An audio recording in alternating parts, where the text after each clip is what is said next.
1.5 տարվա սպասումից հետո տուն են ուզում վերադառնալ արցախցիները։ Հավաքվել են Հայաստանի Հանրապետությունում Շվեյցարիայի դեսպանատան առջև, թակում են վերադարձին աջակցող բոլոր դռներն ու խոսքից գործ ակնկալում։ Ես իմ կյանքը ուրիշ տեղ չեմ պատկերացնում, ապրում ենք հնարավորությունը էս է, բայց ամեն մարդ ցանկանում է իրան արմատներին կիցրի։ Եթե մենք այսօր մոռանանք մեր Արցախը, մեր լեզու մոռանանք, մենք չխոսենք, ապագայում մեր թորները չեն խոսելու ու մեր բարբառը, որ ամեն ինչը վերանալու է։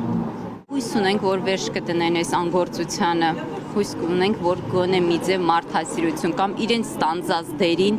համապատասխան կգործեն։ Արցախի խորհրդարանն է դիմել Շվեյցարիայի վերին պալատին, ընդունելու արցախյան հակամարտության խաղաղ կարգավորմանը նվիրված միջազգային համաժողով կազմակերպելու բանաձևը։ Շնորհակալ են ստորին պալատին բանաձևը վերին պալատ հասցնելու համար։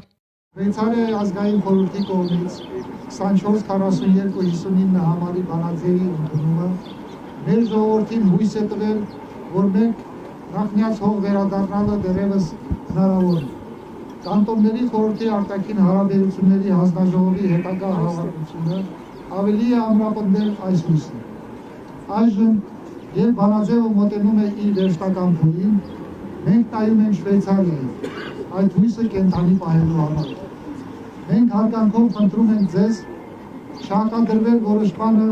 երբ այն կներկայացվի կանտոնների խորհրդի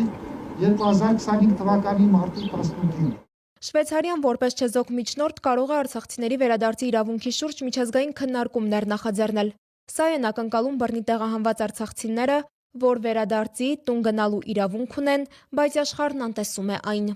Մենք ուզում ենք, մենք խնդրում ենք, որ վերին պալատը ևս հավատարի մնա մարդու իրավունքների հումանիզմի գաղափարներին եւ ևս կանաչ լույս վառի այդ բանաձևի համար։ Կանգնի, ինչպես ասում են, պատմության ճիշտ կողմում եւ իր քայլով ևս մեկ անգամ ապացուցի, որ Շվեյցարիայի նման պետությունը հաշտ չէ տեղի ունեցողի հետ, հաշտ չէ 150,000 անձանց բռնի տեղահանության, էթնիկ զտման, նրանց պատմական մշակութային ժառանգության ոչնչացման, նրանց հայրենազրկման հանգամանքի եւ իրավիճակի հետ։ Նամակ խնդրագիրը Հայաստանի Հանրապետությունում Շվեյցարիայի դեսպանատանն է փոխանցել Արցախի խորհրդարանի փոխնախագահ Գագիկ Բաղունցը, հույսով, որ կաջակցեն բանաձևի ընդունմանը։ Կարծում եմ շուտ կամ ուշ կստեղծվի մի իրավիճակ, որ պահանջված կլինի արդարության մեխանիզմներ գործարկվել, որպեսզի միջազգային